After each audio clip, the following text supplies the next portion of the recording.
I would like to recommend a series of movies that I personally like very much. I know we all have very different tastes and everyone has an opinion, but as I said, it is a personal list of movies that I like for some reasons. And the first one is The Boy in the Street Pajamas. This is a dramatic film directed by Mark Herman based on the homonymous novel by John Bowney. The Holocaust is described during the World War II from the point of view of a child. This is a British American production and was presented at the 56th edition of the San Sebastian Film Festival on September 19 in 2008. Bruno, who is presented by Asa Butterfield, an 8-year-old German boy who lives during the Nazi regime in the World War II in 1942, is the son of a strict commander who has just been assigned to his new position in a concentration camp.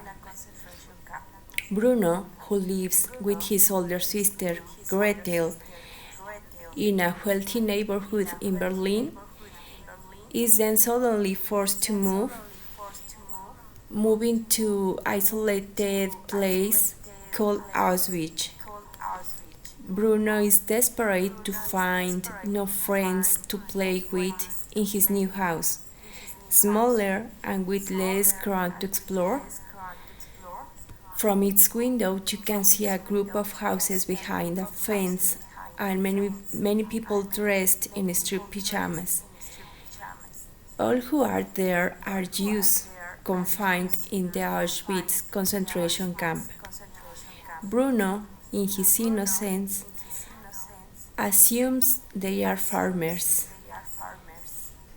In one of his explorations around the house, always hidden from his family, is a child on the other side of the fence, 8 years old, just like him.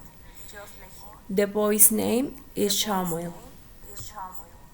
Bruno and Samuel become friends and start seeing each other regularly. Bruno occasionally brings Samuel food, and Samuel talks to Bruno about his life in the other side of the fence, how it was before, and his family. When Samuel is taken to Bruno's house to clean a lot of glass cups, he is accused of stealing food when his friend, Bruno, had actually offered it to him. Bruno apologizes to Samuel days later. Since Samuel had not come to the appointment in days after the fence, Bruno thought he had lost the friendship of his new friend. They will continue like this, seeing themselves in secret. Bruno's parents decide on a good day that this is not a suitable place for their children to grow up, a decision that Bruno's mother precipitates upon knowing her husband's true mission in the concentration camp. Since she discovers that in the field they are killing the Jews.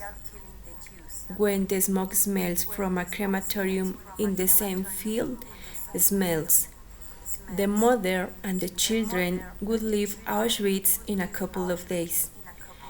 Bruno gives the news to his transfer to Samuel, just the day Samuel is sad because he doesn't find his father. Bruno decides to help him, as it could be the last adventure before leaving Auschwitz, and to free himself from the shame of having betrayed his friend in front of a Commander Kotler. They decide that the next day, the last of Bruno's stay in Auschwitz, Bruno would go other side of the fence, and this wish with prisoner clothes that Shamel could easily get. They would look for Shamel's father. The next day, Bruno diswishes himself in the street pajamas and crosses the barbed wire.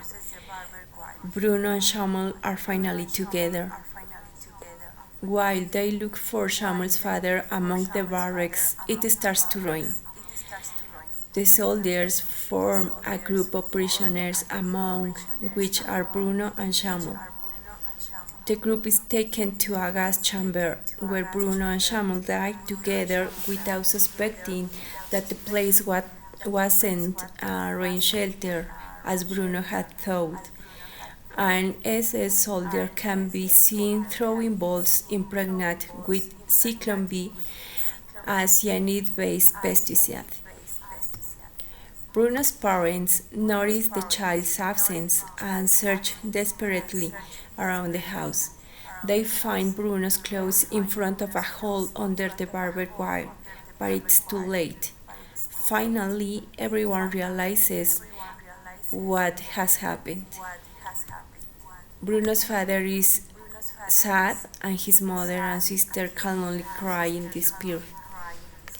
This is one of my favorite movies, among others, but I wanted to describe this because this is a sad story and you can realize how the life was in the Auschwitz camps, but it shows us the true friendship too.